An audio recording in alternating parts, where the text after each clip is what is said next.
Welcome back to the Bernard Lee Poker Show. We are continuing our interviews with the 2021 WSOP and many of the winners and personalities that surround this unique World Series of Poker. Of course, we haven't been back to the Rio and Las Vegas for a couple of years for the live versions due to the COVID pandemic. And we are back in this unusual month. Usually it's during the summer, but it is during October and November timeframe.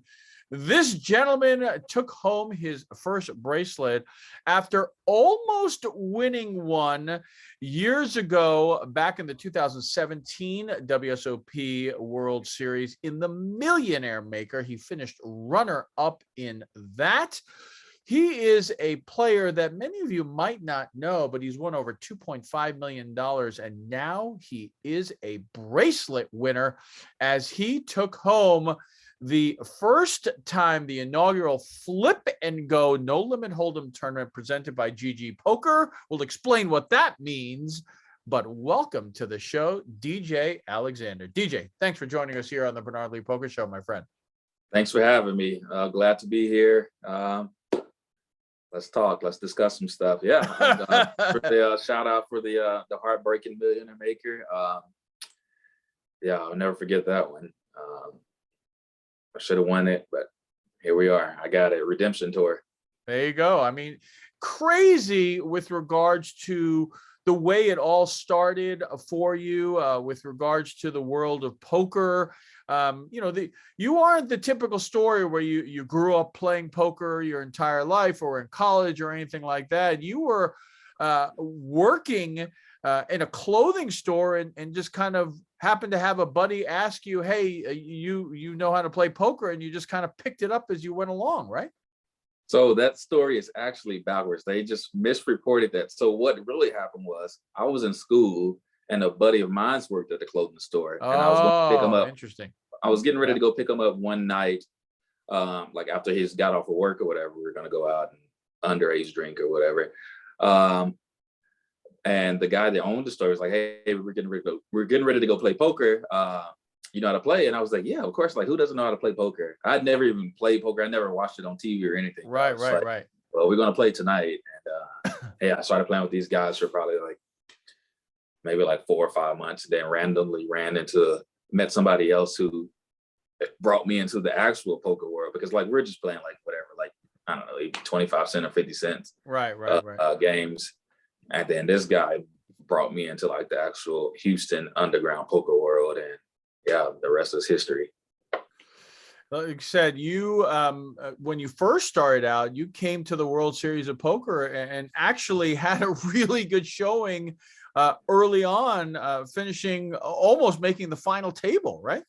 Yeah, it was my very first World Series of Poker tournament. It was a buddy of mine, I don't know what he was doing, but he staked me in it. I'd never even played I played some tournaments before that, but that was the very first World Series of Poker tournament. And he put me in the $1,000 event, and I got 12th to 13th place, somewhere around there. And I was doing really well. But looking back, I had no idea what I was doing. So early on in your career, beside the World Series, you played in a bunch of circuit events, and you had some really good success. Atlantic City, Chester and Philadelphia, New Orleans, making final table after final table, finishing runner-up in a number of events as well. But in 2016, you took down your first title at a WSOP circuit in New Orleans. Was it good to kind of get that monkey off your back? Yeah, I'd been traveling and been playing. So I started traveling maybe 2011-ish, maybe in 2010, 2011, 2012. And so I traveled at that time. I was playing a lot of poker tournaments. I was because before that I was just playing cash games. So I played a lot of tournaments, and then I was like, all right, well, I'm doing good, but I'm not really making money, because I didn't really know any better. I'd only been playing poker for 2 years prior to that. Right. And then so I stopped, and I still played tournaments, but I went back to cash games because I was always winning in cash games. So I played cash games for probably predominantly for about 2 years, 2013, 2014. And then I dove back in. I was like, all right, I'm gonna give tournaments another try. And I played all tournaments 2015. And I remember just literally just never ever cashing anything. And I was like, oh my God, like I am horrible. And I just run really bad. And then yeah, 2000. Oh, then I won that tournament that was 2015 or 2016. 2016, yeah.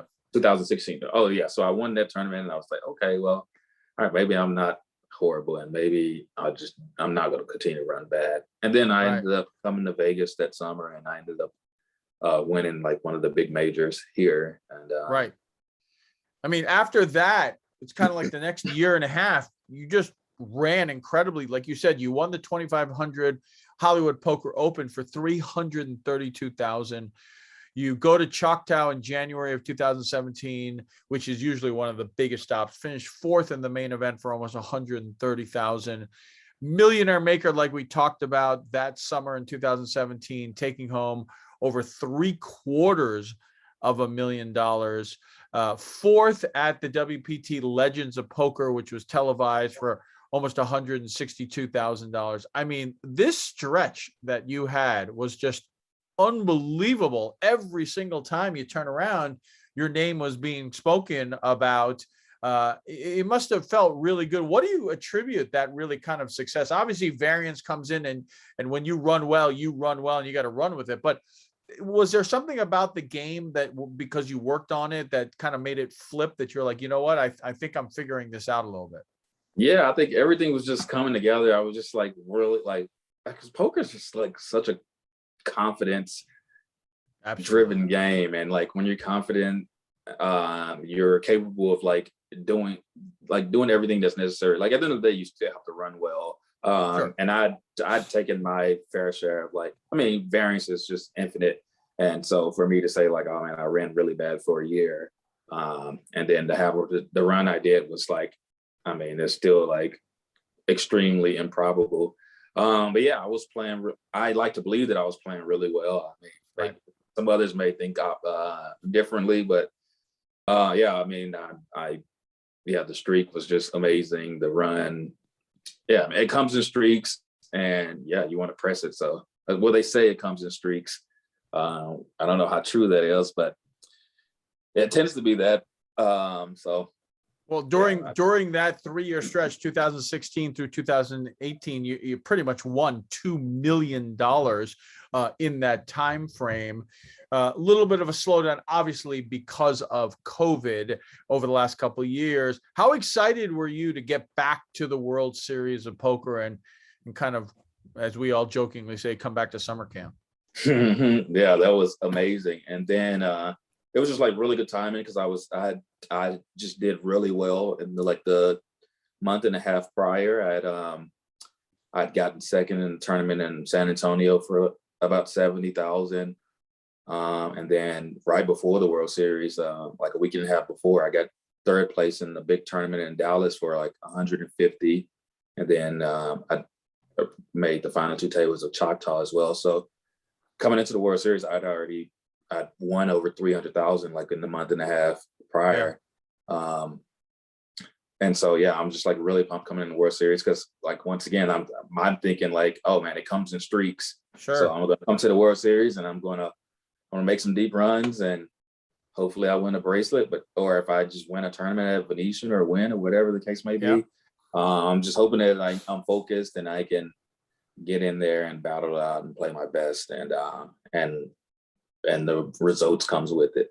Right. And obviously you had a lot of confidence coming in. You had cashed in the reunion. You had cashed in the millionaire maker before this Flip and Go. How many events did you play prior to the Flip and Go, which was event number 20? I probably played about 5 events. Okay. I can't call them all. Yeah. Because the reunion took up like 4 days or something like that. Right. Then I played the Millionaire Maker, and I played like a couple of events in between. So I'd probably say I probably played about 5 or 6 tournaments before the Flip and Go. And we're talking with DJ Alexander, who won the 2021 inaugural $1,000 no limit hold'em Flip and Go tournament that's presented by GG Poker. He took that home for over $180,000. Now, I think we're going to have to explain this to my listeners and the viewers who are watching here on YouTube, because this isn't something that every single day people understand and people do. So let's make sure everyone understands this. I'll give a little bit of an explanation. You correct me if I say anything wrong, but this tournament was kind of popularized on the GG poker side. Every player pays $1,000. There are 8 people at each table. There was a 10 o'clock flight and a 4 o'clock flight. Basically, every player gets dealt 3 cards down. So it's like pineapple. Then the dealer turns over the flop. Then moving in clockwise, each player looks at their hand and then mucks 1 card. So it's like pineapple. They get rid of that 1 card. Then after everyone does that, they all turn over their hands. They obviously know where they are. The dealer flips over the turn, flips over the river. Now that everybody's out, all the cards are out, whoever has the best hand now moves on, and everyone else is eliminated. Of all the players that win their flip and go, you now move on, and they played at 7 o'clock, and then they played a real tournament. Incredibly, there was 1,232 buy-ins for this. 155 players reached the money. And as I said, they all came back at 7 o'clock. But it wasn't just a 10 o'clock flight and a 4 o'clock flight, because if I'm right, they were just having these going off nonstop. And like, I think it was the Brasilia room or something like that, right? Because Yeah, I think it showed David Williams had something. I think he did it 19 times. Yeah. Negreanu did it 9 times. I mean, people, I think Jeff Gross showed like all of his tickets. I mean, people were, this is, by the way, everybody, this was $1,000 for just literally a crapshoot, right? I mean, you have a 12.5% chance at winning this. There is some skill, right? I mean, depending on what card you throw, but when all push comes to shove, this isn't skill over luck. This is definitely a tremendous amount of luck, and maybe you are the right person to throw away the right card because you're going for the nut or whatever it is. But it's a minuscule edge, skill edge. Right, and to be honest, the minuscule edge is also somewhat lucky because it has to be the flop that you could actually use that edge, right? I mean, if the flop comes out 10-10-5 and you have like King Jack 5, I mean, or King 7-5, it's pretty easy what you're going to do. I mean, like, you know, it's not like there's no edge there, right? So it really comes down to those little things. But was this always the plan to do this, or were you like, what is this thing? And you just joined it? Oh no! As soon as I saw that on the schedule, I was like, I'm 100% playing this. I cannot wait. But the thing is, I allocated 5 bullets. And so the entry that I wanted on was, so basically what it was. So initially I was only going to do 4. And so it happened. So I had day 2 of the Millionaire Maker at 10 a.m. And then the first flight of this started at 10 a.m. So I was like, all right, well, I have like whatever. I have like, whatever. I'll just punish the equity. I had like 25 big blinds to start day 2 of the Millionaire Maker. But I was like, man, I really want to take a shot in the Flip and Go. And so I went and played the 10 a.m. and it took forever. It took me like 30 minutes. So I literally blinded off like 30 minutes before I do my first flips. I'm like, I'm the worst. This is just a horrible idea. And then I get dealt my hand, and I get dealt like 10-6 deuce, and the flop comes like king, queen, like 8 or something like that. Could not have been any further from what you had, right? Yeah, I was just like, I had literally 0 equity, and I was just like, oh my gosh, I just burned 30 minutes, probably blinded off like 6 or 7 big blinds, and then I'm just drawing dead already.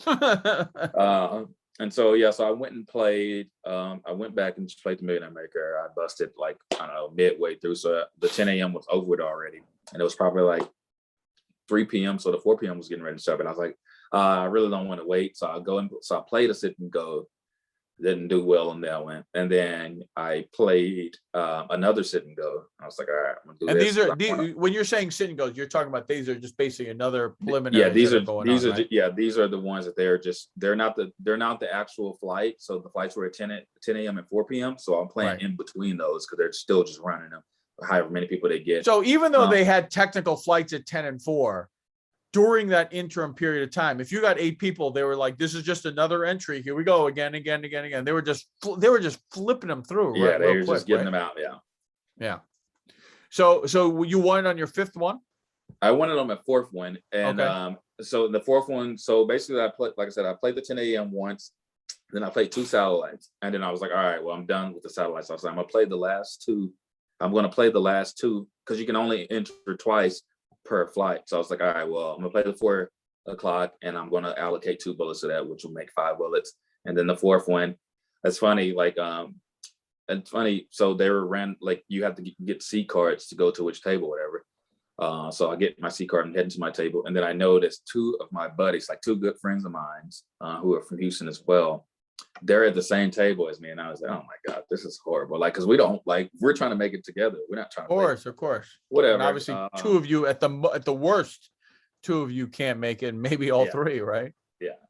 At the best, really, 2 only. Yeah, 2 and so got my hand dealt out, and I'm like sweating it like baccarat style. So I see 3 face cards. So I'm like, okay, this is great. And then it's like king, king, queen is my hand. So I get the king, king, queen. I'm just like, all right, please give me like a good flop because I'm buried in these already. And I'm only, like I said, I'm only going to play 5. So yeah, the flop. Of course, the flop is king, queen, like 3 with 2 spades. So I flop. So I have top set, and everyone rose their hand over, and no one had a flush draw. So one person had, like, it was only 2 people who had outs. One guy had aces, and it's actually my 2 buddies. They were the only 2 people that had outs. One of them had aces, and the other had ace-10 for the gutter ball. Straight draw. So one had 4 outs, and he had 4 outs because I don't think anyone had a jack. And then the other guy had the 2. he had the 1 ace. Oh, 1 out. And some people could have probably made a backdoor flush. Like he had the ace of spades, so he could have made a backdoor flush, but nobody flopped the flush draw. And there just comes a queen on the turn, so it's like pretty much over with. Yeah. So that was exciting. Yeah, that's cool. So then you come together, you play a tournament at 7 o'clock. Now it's the real tournament. Only 155 of you. You're all in the money, by the way. So everyone understands this. Once you win that flip and go, you're in the money. You double your money, you get 2,000, and then you play out the tournament. Did it seem any different? I mean, then it was just a tournament, right? Yeah, it had like a high roller feel to it, like feel, because you're playing like a small field tournament, and because they did a lot of satellites, like a lot of sit and go satellites, this guaranteed that more professionals will be in there, because like a lot of recreational players, they're not going to fire 5 bullets to try to get in here. Right. So with them adding the sit and goes, it essentially made the field tougher, because now, like, you don't have unlimited opportunities to make day 2 in this now, or to make it on to the 7 p.m. portion. And so now, I get to my table and I'm just like, oh my god, like, what is this? Like, because I had just like a pretty superstars right table, and I'm just like, I was like, how unlucky is this? Like, I wouldn't even play this tournament if I knew, like. Right. Because I'm sure when you initially saw it, you didn't expect it to be like that. You might have thought it was like, oh, this is all luck, so it'll be all like complete amateurs.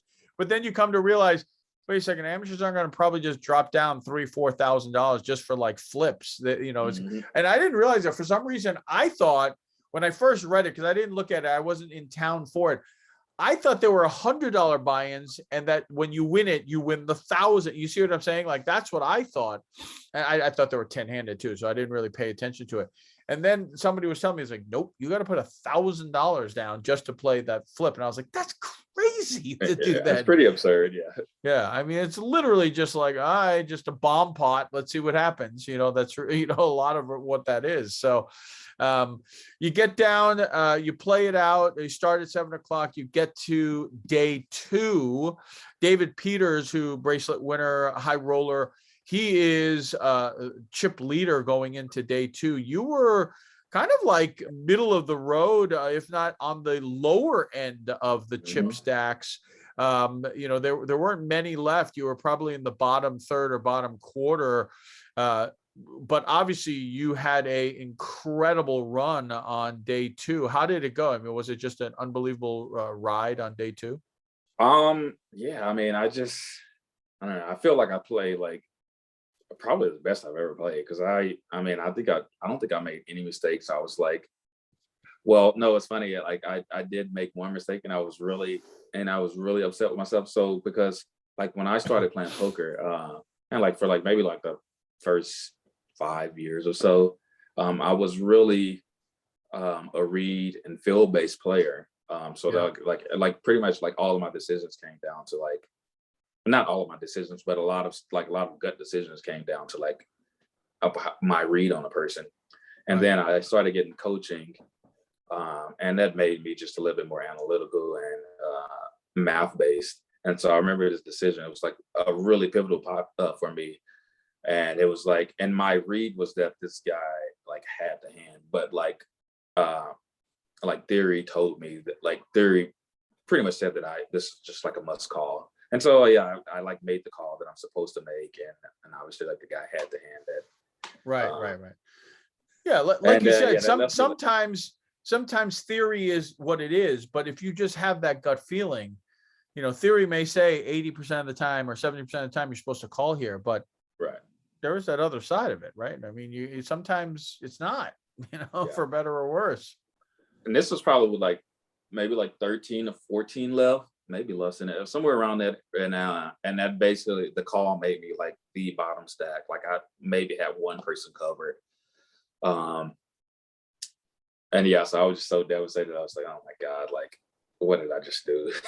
Yeah. But yeah, like one, like, I just was able to chip back up, and then I had like whatever stack that I had, and then I was just making the correct decisions. Luckily, I mean, I guess a card distribution helps a lot too, but yeah, I think I maneuvered like very well. And then next thing you know, we're at the final table, and even still, I was probably still in the middle to bottom end of the pack, I think, when we made the final table.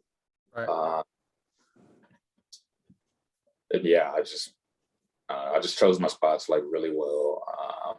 And I knew the players who weren't they weren't trying to really bust. So whenever I had a position when like Peters or Jake Schwartz was in the hand, I would try to seize that moment and try to like pick up chips that I probably shouldn't have. Right.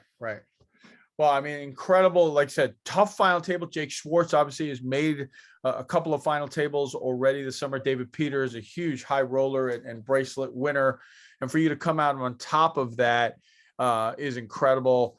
$180,000 for first place. How is your schedule for the rest of the summer? Are you going to change it at all now that you got this huge boost into your bankroll? Obviously, even before the summer, you had 300,000 winning as well. Will the summer change? Are you going to be out there for the whole summer, or is it pretty much no? Whatever you had planned is going to stay the same?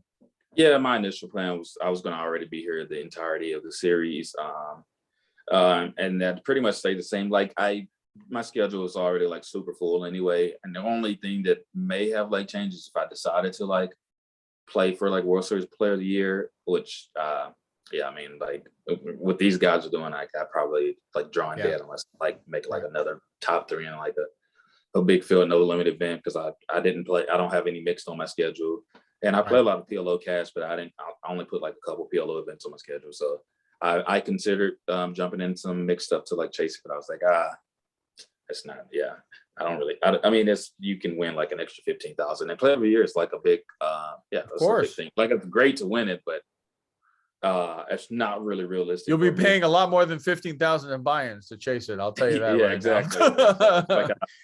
I'm just not even really entertained. I mean, and if it's real tough because obviously Zeno has 2 bracelets. He's leading the way. Phil Hellmuth has 4 with a bracelet, and now he's gotten his 5th. So he's, obviously he's going to lead the top. As much Player of the Year now is like, you got to win 1 minimum, but then on top of it, you got to make 4 or 5 additional final tables and deep too. And it's just a tough run to make it all the way there. So now if I were to like somehow luck box my way into like a deep run in like one of these no limit fields, like the 2,500, I'm playing that one too. I'm playing that one the 21st. I'm not sure when this is going to air or what. But I'm playing that tournament, and if I make another deep run, then I'll may entertain actually playing some mixed stuff and going for the Player of the Year. But as of right now, it's not realistic. Right. Well, DJ, hey, congratulations, buddy. Really, I'm happy for you. DJ played and was with us at a Run Good event a couple of summers ago. We were teammates and we won, so even better. So I feel like a teammate won a bracelet. So I'm happy for you, and congratulations. Wish you all the best for the rest of the summer, my friend. Thank you. Thank you for having me. Yeah, perfect. DJ Alexander here. When we come back, we're going to talk more about the 2021 WSOP. And if you're enjoying these interviews here on YouTube, please like and subscribe below. Make comments as well. Anybody else that you'd like me to interview? Thanks so much for all your support here on YouTube as well.